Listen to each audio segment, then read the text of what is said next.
praise the Lord. Welcome to Unga Chance episode 7.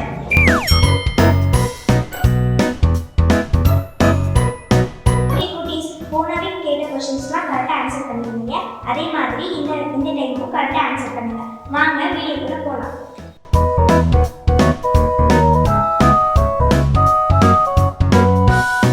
ஒரு ஊர்ல ஒரு அழகான ஒரு சின்ன பையன் இருந்தான்.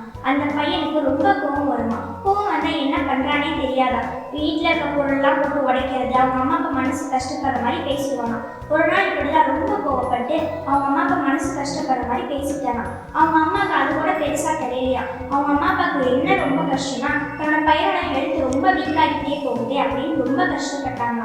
அதனால அவங்க அப்பா போய் தன்னோட பையனோட ரூம்ல போய் கேட்டாங்க. பொறுமையா போய் அந்த பையனை கேட்டாங்க, தம்பி ஏன் தம்பி எல்லாத்துக்குமே கோவப்படுற அப்படின்னு கேட்டதுக்கு அந்த பையன் சொன்னானா, எனக்கு என்ன பண்றதுன்னே தெரியலப்பா, நான் கோவத்தை கண்ட்ரோல் பண்ணணும்னு நினைச்சாலும் என்னால் கண்ட்ரோல் பண்ண முடியல அப்படின்னு அந்த பையன் அவங்க அப்பாட்ட சொன்னாங்க.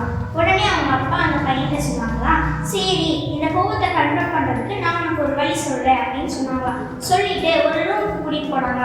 அந்த ரூம்ல ஒரு செவத்தை காமிச்சு, இந்த ஆணியை சுத்தியலும் வச்சுக்கோ, உனக்கு ஒரு நாள்ல எத்தனை தடவை கோவம் வருதோ அப்பெல்லாம் இந்த ஆணியை எடுத்து இந்த செவத்தை ஆடி அப்படின்னு சொன்னாங்க.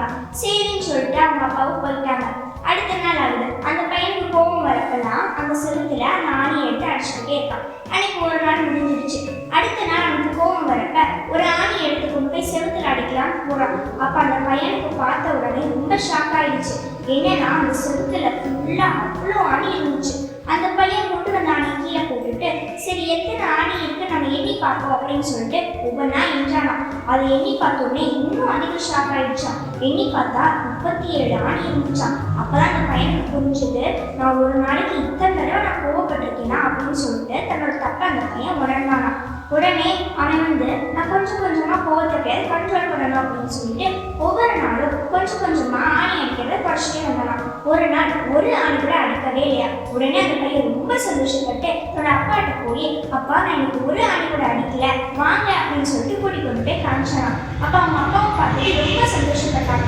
உடனே அவங்க அப்பா அந்த பையன்கிட்ட சொன்னாங்க, சரி நீ ஆணி அடிச்சுட்டு கோவத்தையும் கண்ட்ரோல் பண்ணிட்ட, இந்த செவத்துல இருக்க ஒவ்வொரு ஆணியையும் ஒவ்வொரு நாளைக்கும் எடு அப்படின்னு சொன்னாங்க.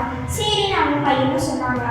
சரின்னு சொல்லிட்டு அந்த பையனும் ஒவ்வொரு நாளும் ஒவ்வொரு ஆணையும் எடுத்தாங்களா. இப்படியே சில மாசங்கள் போயிடுச்சு. எல்லா ஆணையுமே எடுத்துட்டாங்க பையன். உடனே அவங்க அப்பாட்ட போய், அப்பா நான் எல்லா ஆணையுமே எடுத்துட்டேன் வாங்க அப்படின்னு சொல்லிட்டு காமிச்சாங்க. உடனே அவங்க அப்பாவும் ரொம்ப சந்தோஷப்பட்டு சரி அப்படின்னு சொல்லிட்டாங்க.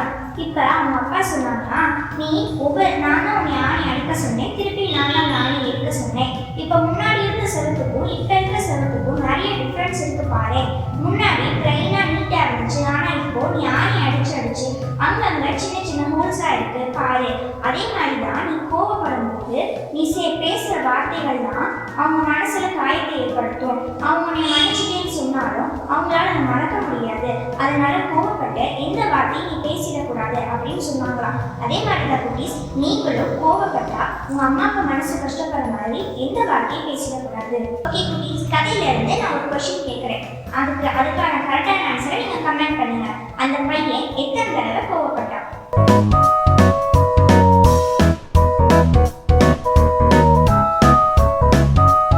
யாக்கோபு 1:19 ஆகையால் என் பிரியமான சகோதரரே, யாவரும் கேட்கிறதற்கு தீவிரமாயும் பேசுகிறதற்கு பொறுமையாயும் கோபிக்கிறதற்கு தாமதமாயும் இருக்க கடவுள்கள்.